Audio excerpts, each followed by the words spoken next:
What's up everyone, Kilosaurus Rex here, and this is the wrong Godzilla. For some reason I received this Godzilla before I received the 2014 Heat Ray version, and I have absolutely no idea why. Maybe it has something to do with the fact that the 2014 Heat Ray Godzilla is getting a lot of backlash on social media, and I don't really know why. Maybe it has something to do with the comments about it not having teeth, or maybe it not being translucent enough. I don't fucking know. All I really know is this figure has arrived. Hello! It's mine now, and I have to deal with it being the subject of this video, which is honestly a little bit disappointing. I was really looking forward to doing a review of the 2014 Heat Ray Godzilla, mostly because I've been doing MonsterVerse action figures since the beginning, and I just don't know how to carry on with this video.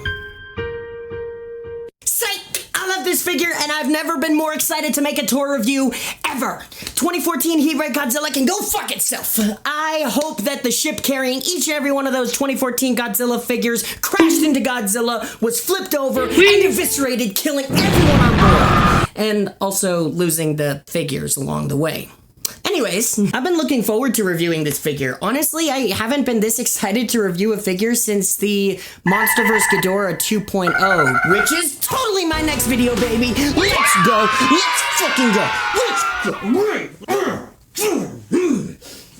This version of Godzilla starred in the film titled Godzilla 2000, which was named after the year that it was released, the first ever Godzilla film of the new millennia. What do you mean it came out in 1999? What the fuck? I've been living a lie! This Godzilla was also the first of the third generation of Godzilla known as the Millennium series, named for the films being released in the early 2000s. The Millennium series of Godzilla films is a little fucky, because it's a film series made almost entirely out of reboots. Pretty much every other movie in the Millennium series was a reboot sequel to the original 1954 Godzilla. My last figure review, the GMK Godzilla figure, check out that card for that review, is a Godzilla that is also a Millennium series Godzilla, and is also a reboot sequel to the 1954 Godzilla, having absolutely nothing to do with the two Millennium Godzilla films released before it. Speaking of the first two Millennium Godzilla films, Godzilla 2000 is a Godzilla film that honestly has little to do with Godzilla. It's not one of the best Godzilla films. If it weren't for the Godzilla fight scenes, I probably would have fallen asleep. Godzilla does provide exposition for the film, but for the most part, he's just kinda there. I mean, the movie starts out with the long Godzilla attack, which is something that very few Godzilla films actually have. But other than that and the Godzilla Prediction Network, the rest of the movie is about this meteorite found in the ocean. This meteorite turned UFO, turned alien spacecraft, turned living organism, turned mutated kaiju. Okay, wow, that's actually kinda cool. Is the main antagonist of the film. This alien craft first rose from the ocean and began scanning organic life forms for some unknown reason. After scanning humans and Godzilla himself, it flew over a server building in Japan and then proceeded to hack the system and steal human data for the sole purpose of taking over the Earth. After humans foiled its data stealing plan, Godzilla arrived on the scene and engaged the spacecraft in a bit of a one-sided battle. After temporarily burying Godzilla, the aliens stole regenerative DNA from Godzilla and merged it with their own to create an evolved alien life form. Unfortunately for the alien, Godzilla's DNA proved to be too unstable, and the life form mutated into the monstrous kaiju known as Orga, who for some reason looks a little bit like Godzilla in 1998. I wonder why. During the final battle, Orga continues its plan of stealing Godzilla's DNA to become a perfect clone of Godzilla, which didn't go very well. Maybe eating it will work.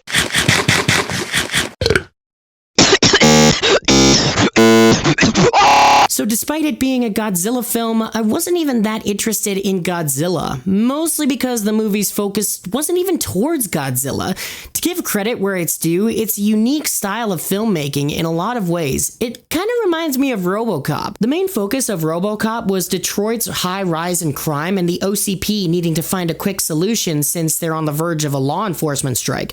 RoboCop was intended to be a solution, but In reality, he was more like a runner in a technological arms race. He doesn't even really care that he's a part of this arms race. All throughout the film, RoboCop's just running around attempting to pick up pieces of his previous life's memory. In Godzilla 2000, Godzilla seems to be the protector of Earth, but in reality, he's just an animal fighting over his home territory. I love the fight scenes being more detailed with the use of both practical and CGI effects, although there were moments where the CGI seemed unnecessary or kinda silly. Life could be a dream if I could take you up in paradise up above.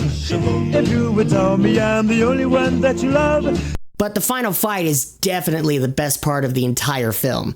And while it wasn't a very good Godzilla film, it was good enough for a sequel, which kinda exists? Fuck, I don't know. Look at Randy Orton slithering. Watch out, watch out, watch out, watch out! At least this Godzilla managed to get 2 sequel films. And speaking of this Godzilla, let's take a look at the figure. HIYA Toys Exquisite Basic Godzilla 2000 action figure. Despite the movie's faults, I still really like this Godzilla design. I don't know what it is, but I don't know what it is about this design, but it is a really, really appealing Godzilla design. Maybe it's the more reptilian look of the head and overall body, or the woke-ass purple dorsal plates. I don't know what it is, but this design is fucking awesome, and HIYA Toys has done a perfect job bringing it to life. Just like the GMK Godzilla, this design was made into a real-life suit, so it's easy to tell how realistic the proportions are to the actual suit. And HIYA Toys absolutely nailed it. It manages to look both thin and thick as hell, just like in the movie. The painting and detail are absolutely amazing. His overall body is pretty much one color, so I guess it was kind of easy to make that. But if you look close enough at his limbs and his chest and his head, you can see there are little instances of weathering and dry brushing that are done super well. And HIYA Toys has a real knack for doing detail in the teeth and the claws. God damn, those chompers look beautiful. It's amazing how realistic HIYA Toys is able to make the teeth on their figures looks. And of course, the interior of his mouth is absolutely amazing. And it's so shiny. I don't understand why the inside of his mouth has to be so damn shiny. And there's some pretty good looking detail in his eyes too. Honestly, I was worried because the big eyes of this Godzilla design was the only thing that I didn't like because it made him look kind of goofy in a couple scenes. But HIYA Toys managed to recreate the look of the eyes pretty much perfectly. They're so glossy and shiny while also having a terrifying amount of life. He looks vicious head on. And of course, HIYA Toys was able to nail the detail on the claws yet again. There's a beautiful amount of weathering where the claws come out of his fingers. Honestly, it looks so goddamn painful. He really needs a manicure. It is so realistically ugly, I just love it. And the highlights of this figure's detail are 100% the toe claws. God damn, HIYA Toys, keep up the good work. Your feet engineering is perfect. While these stompers aren't as big as the GMK version, that doesn't stop them from being so amazingly detailed. In fact, I honestly think they're detailed a little bit better. Mostly because they were detailed a whole lot more in the movie. They are super realistic, super ugly, and oh my god, they look awful. They look awful in the best way possible. I can't with it. It's awesome. Despite all the praise that I've given the claws and teeth, I have to say my favorite part is by far the dorsal plates. Holy shit, the purple is faded in beautifully with the black. They are tipped amazingly. It, honest to God, looks like the hair dye in a way that you just, like when you dye your hair and then just let it grow out where the color fades into your natural hair color. That's what this looks like. And it looks amazing. I love it. The paint does kind of fall short when you come to the tail and realize that it's kind of just there on some of the smaller dorsal plates, but I gotta give them credit for even adding that because I wasn't able to tell where the color ended in the movie. And the separate color of the dorsal plates is so well done that it honestly wouldn't need an atomic breath part if this was the color of its atomic breath. But alas, this Godzilla's atomic breath is orange, and the dorsal plates glow orange, and oh no, Completely ruined the feel of the figure. There's no orange atomic breath part, and the dorsal plates can't glow orange. Fucking, please tell me you didn't believe that performance. Yes, HIYA Toys is making an atomic breath version of this guy. Fucking obviously. The painting and detail on this guy are absolutely amazing, and I can't find any faults with it.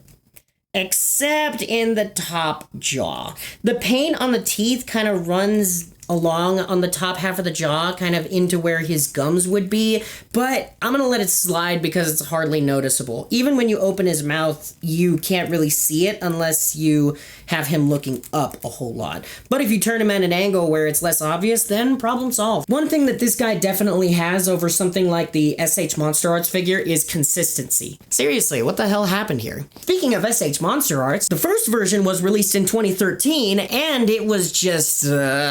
As for the second version, it was released just last year, and that figure was so much better. It also utilized a new kind of ball joint technology that is often referred to as extendable ball joints, and oh my god, that kind of makes this guy look bad, doesn't it? Which he isn't. Even though this guy does not have extendable ball joints, I still think it's a lot better than SH Monster Arts. I feel like SH Monster Arts prioritizes the viciousness and ferociousness of Godzilla over the movie accurate aspect. I don't think it looks very film accurate. Also, the extendable ball joints tend to throw off the figure's sculpt in a couple areas, specifically the neck. Ooh. I know I said Godzilla's neck is one of the most compromised points in Godzilla figures, but I don't think that's a compromise. I think that's just... Ugh. Now, as for this figure's sculpting and design, it's pretty much perfectly proportional to the movie, with some amazing design aspects that are so consistent. Talk more about the sculpt in detail. What the fuck kind of script is this? The sculpting is absolutely amazing. I feel like it is so film accurate to the point that it's ow to handle.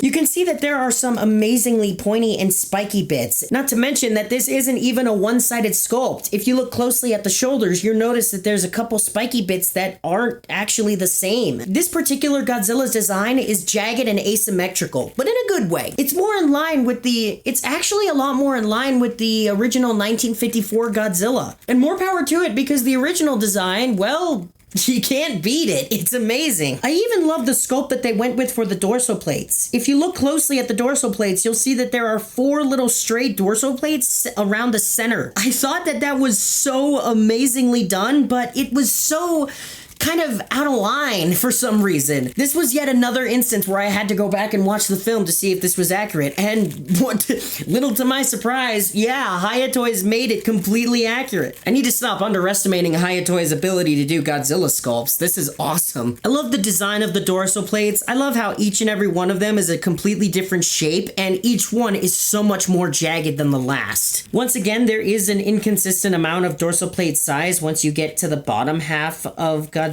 back, but I don't care. The sculpt is amazingly well done, beautifully faithful to the film. Everything fits here beautifully, and there's barely anything I can do to break the overall sculpt of the Ooh. Let's talk about that later. Now that we've got the look of the figure completely out of the way, let's talk about the poseability. There are no extendable ball joints. You have failed me, HIYA Toys. This is another excellently done HIYA Toys trait, keeping the sculpt consistent with the movie Godzilla and having even more poseability than the suit itself. However, let's have a closer look at the joints themselves, starting at the head.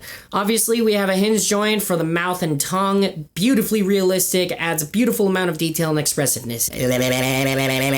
Moving down to the neck, it's perfectly in line when it comes to the range of articulation, but if you get him to look all the way down, his neck completely detaches from his shoulders. These two neck pieces are what we collectors call floating cover joints. Normally, I don't have a problem with this kind of engineering, but they're so goddamn loose that they might as well fall off. When floating joint covers float this much, it usually means that one of the joints is coming loose and about to fall out. But after several days of playtesting this guy, I've discovered that the neck joint and head joint are not loose at all. Just the goddamn neck pieces! HIYA Toys is supposed to be done with this kind of engineering. In my last figure review, the GMK Godzilla didn't have any neck covering pieces whatsoever. What the fuck did I just say? Every single joint was built into the figure's neck. That might be because he had a hunchback, but it doesn't fucking matter. Honest to God, floating neck pieces is a little bit ridiculous because it just covers up one big ass dumbbell ball joint. You can even see the ball joint at work if you look inside the neck pieces. It is fucking ridiculous. I don't want to be able to look inside the neck pieces. I want the neck pieces to be able to move along with the head. It's so fucking stupid. Thankfully, these neck pieces are the only instance that I can find of floating ball joint covers. It's so unbelievably frustrating, but if you get them positioned in a certain way, they won't break the sculpt, and it looks just fine. So, other than my personal pet peeves, this really isn't that much of an issue. Anyways, moving on from the neck, we have another dumbbell ball joint in the torso, which allows for some side-to-side movement. I don't know why, but my copy moves a lot more to the left side than he does to the right side. Oh, that's why. The dorsal plates are kind of getting in the way here. Also, the joint is a little too loose in some positions. If you get it into a decent position, it's actually a whole lot more solid. This torso joint actually has a huge amount of range, which seems like it should break the sculpt considering the amount of space between the dorsal plates. But honestly, it doesn't break the sculpt that much. I guess it helps that this Godzilla's dorsal plates are enormous, jagged, and uneven, which makes the torso articulation more natural than it seems. And speaking of the dorsal plates, holy mother pieces, Jesus, mango looking. These back blades are so unbelievably sharp that I, honest to God, don't think you should let anyone under this age handle this guy. The dorsal plates are solid with no flexible rubber-like material used at all. They look absolutely amazing, but please, please be careful when handling because you can definitely cut yourself. I spent this year's Valentine's Day alone. The arms have a beautiful range of articulation, and despite them being some of the smallest joints on the figure, they are incredibly solid. Ugh. That's what I get for trying to hand it to you.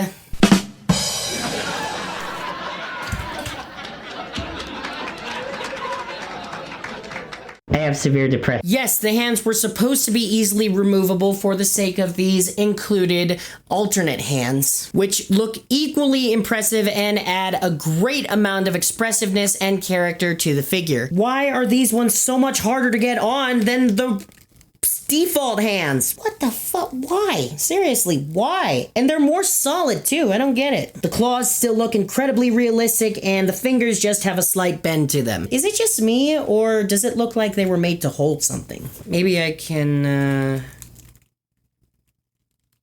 yeah, I guess that works.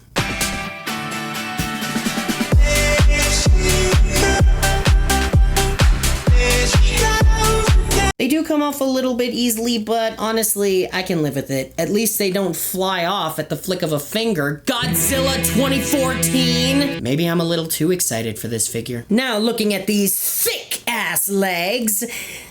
Oh dear. Believe it or not, these chicken leg proportions are actually film accurate. It's designs like these that make me wonder if Godzilla's actually been doing his squats or if he's just big boned. The leg joints are satisfyingly solid, and if we listen close to the knee, once again, HIYA Toys has left me confused as to whether this is a solid friction joint that kind of sounds ratcheted, or if this is an actual ratchet joint. I swear they're doing this just to fuck with me at this point. What kind of joint is it? And a basic dumbbell ball joint at the ankle that has an impressive amount of articulation, actually. And now for one of, if not the single most articulated limb on every Godzilla figure, his tail. As you can see, the tail has an excellent amount of ball joints that allow for some beautifully natural curves. Ooh. For those of you who can't tell why I'm a little upset, it's because normally Godzilla tails have a circular curve when you bend it all the way to the side. Whereas this one seems to have a more ovular curve, which isn't bad, it's just Disappointing. starting at the base of the tail, we have 11 ball joints that are located in between the segments where Godzilla's tail changes shape, more specifically where it gets smaller. You get past those 11 segments and you'll notice that HIYA Toys got a little lazy and started putting ball joints at every other tail size segment. Now that doesn't ruin the tail. You can still get some pretty awesome and curvy poses out of it. It's just... It seems like lazy engineering. HIYA Toys, why? You've already made ball joints that are smaller than this. Why'd you give up halfway through and literally half-ass the end of his tail? I really just...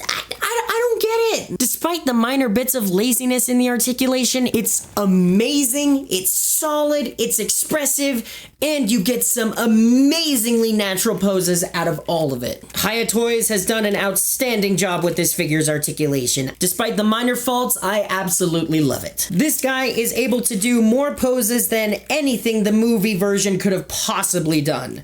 Although he can't do this. Oh, wait a second. That's actually a different suit. That's lighter in color and has a different design. Wait, no. HIYA Toys, you don't need to make that version. You don't need to, no, oh, fuck. Let's get this guy into his standing pose and start those size comparisons. Here he is next to HIYA Toys Godzilla Re-Evolved, Godzilla Evolved, Kong, my previous review, GMK Godzilla, which is actually doing pretty well. Actually, it seems to be my most popular toy review so far, and that means... Fuck. Fine, I'll do it. But if you want me to look at the atomic breath version of this guy, I'm gonna need this video to do better than that one. My first toy review, HIYA Toys Shimo, Dasani water bottle, Funko Pop 16-inch Godzilla Evolved, the only other Godzilla 2000 I own. Yeah, this one's like a 3 out of 10. I hate it. Just kidding, it was a Christmas gift. And of course, my Lego Avengers. Once again, this version of Godzilla has only appeared on screen with a couple different enemies. So recreating movie fights is difficult to say the least. But you can always do the classic Godzilla destroying Tokyo scene. Godzilla is not a hero or a villain. He's an animal. He'll destroy a human city if he wants to, okay? I have no idea if HIYA Toys is gonna make an Orga or a Megaguirus to go with this guy, but I can't say that I care. Considering HIYA Toys already has so much that they're working on, and I am absolutely pumped for all of it. And hopefully their next release ends up being one of their best ones yet. Or it'll be this one. I don't know at this point. As for this figure, I may not like the movie he's from, but the figure that we got from HIYA Toys out of the movie is a beautiful 8 out of 10. Despite my minor complaints, I'm able to overlook them as to the fact that this guy is just... this guy is so much more accurate than SH Monster Arts. He's so much more fun to look at, so much prettier in my opinion. But HIYA Toys still have some work to do with their Godzilla engineering.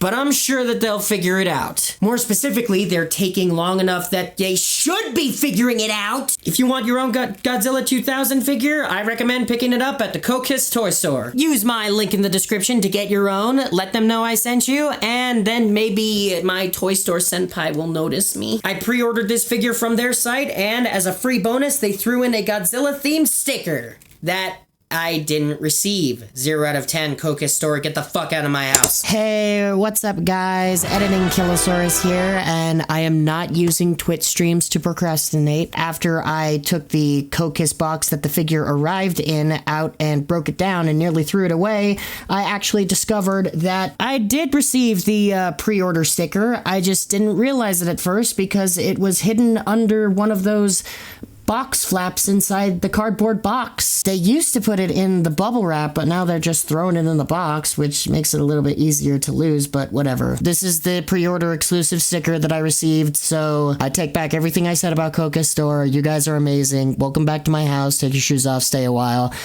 and please sponsor me. Thank you guys so much for watching. Stay tuned for more Let's Plays, tour reviews, and movie ratings with my good friend Sparks. And we may or may not be looking at one of the biggest and maybe the first ever YouTuber made film released in theaters. I still can't believe I almost cried while watching a horror movie. Congrats to Markiplier for this amazing achievement, and leave a like to let me know you enjoyed the video. Subscribe for more content and click the bell to know what comes next. Thanks again for watching. I will see you all later.